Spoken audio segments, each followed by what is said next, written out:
Hello everyone, welcome back to സ്കൂളി. എന്താണ് CBSEയുടെ ത്രിഭാഷാ പദ്ധതി? 2023 ദേശീയ പാഠപദ്ധതി ചട്ടക്കൂട്, 2020 ദേശീയ വിദ്യാഭ്യാസ നയം എന്നിവയുടെ അടിസ്ഥാനത്തിൽ കഴിഞ്ഞ ദിവസം central board of secondary education CBSE secondary school പാഠപദ്ധതിയിൽ പ്രധാന മാറ്റങ്ങൾ അവതരിപ്പിച്ചിരുന്നു. ബഹുഭാഷാ നയത്തെ പ്രോത്സാഹിപ്പിക്കുന്നതിന്റെ ഭാഗമായി അവതരിക്കപ്പെട്ടിട്ടുള്ള ത്രിഭാഷാ നയം R1, R2, R3 എന്നിങ്ങനെ 3 തലത്തിലായാണ് CBSE അവതരിപ്പിക്കുന്നത്. 2026-27 അധ്യയന വർഷത്തിൽ പ്രാബല്യത്തിൽ വരുന്ന നയപ്രകാരം R3 അഥവാ മൂന്നാം ഭാഷ ക്ലാസ് 6 മുതൽ നിർബന്ധമാക്കും. കുറഞ്ഞത് 2 ഇന്ത്യൻ ഭാഷകളെങ്കിലും പഠിക്കേണ്ടത് നിർബന്ധമാക്കുകയാണ് ഇതിലൂടെ. ഭാഷാ തലങ്ങൾ: R1 ഒന്നാം ഭാഷ, CBSE അനുവദിക്കുന്ന ഏതെങ്കിലും ഒരു ഭാഷ.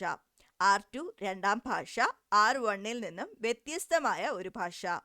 R3 മൂന്നാം ഭാഷ, R1, 2 തലങ്ങളിൽ ഉൾപ്പെടാത്ത മറ്റൊരു ഭാഷ. തിരഞ്ഞെടുക്കുന്ന ഭാഷകളിൽ 3-ൽ 2 ഭാഷകളെങ്കിലും ഇന്ത്യൻ ഭാഷകളായിരിക്കണമെന്ന നിർബന്ധമുണ്ട്. ഒരേ ഭാഷ തന്നെ ഒന്നിലധികം തവണ തിരഞ്ഞെടുക്കാനാവില്ല. ഇതിൽ ആദ്യ 2 ഭാഷകളുടെയും പാഠപുസ്തകം നിലവിലുള്ളത് തന്നെ തുടരുമെന്നും CBSE അറിയിച്ചിട്ടുണ്ട്. 2026-27 അധ്യയന വർഷം 6ാം ക്ലാസ്സിൽ പ്രവേശിക്കുന്ന വിദ്യാർത്ഥികളായിരിക്കും മൂന്നാം ഭാഷ പഠിക്കേണ്ടി വരുന്നത്. അടുത്ത അധ്യയന വർഷം 6-7 ക്ലാസ്സുകളിലേക്കും അതിനടുത്ത വർഷം 6-7-8 ക്ലാസ്സുകളിലേക്കും മൂന്നാം ഭാഷ കടന്നുവരും. 2030-31 അധ്യയന വർഷമാകും 10ാം ക്ലാസ് പരീക്ഷയിൽ മൂന്നാം ഭാഷ ഉൾപ്പെടുക.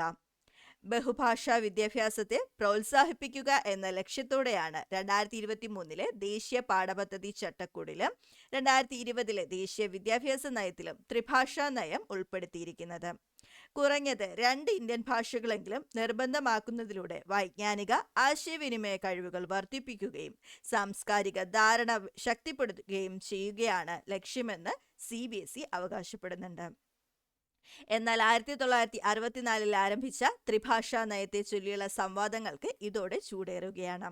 ത്രിഭാഷാ നയം കോദാരി കമ്മീഷൻ എന്നറിയപ്പെടുന്ന വിദ്യാഭ്യാസ കമ്മീഷനാണ് 1964-66 കാലഘട്ടത്തിൽ ത്രിഭാഷാ ഫോർമുല ആദ്യമായി നിർദ്ദേശിച്ചത്.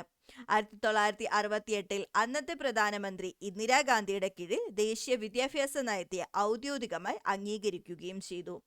1986 പ്രധാനമന്ത്രി രാജീവ് ഗാന്ധിയുടെ കീഴിൽ വന്ന അടുത്ത ദേശീയ വിദ്യാഭ്യാസ നയത്തിൽ ത്രിഭാഷാ ഫോർമുല വീണ്ടും സ്ഥിരീകരിക്കുകയും ഭാഷാ വൈവിധ്യവും ദേശീയ ഐക്യവും പ്രോത്സാഹിപ്പിക്കുന്നതിനായി 1992 നരസിംഹറാവുവിന്റെ കോൺഗ്രസ് സർക്കാർ അത് പരിഷ്കരിക്കുകയും ചെയ്തു.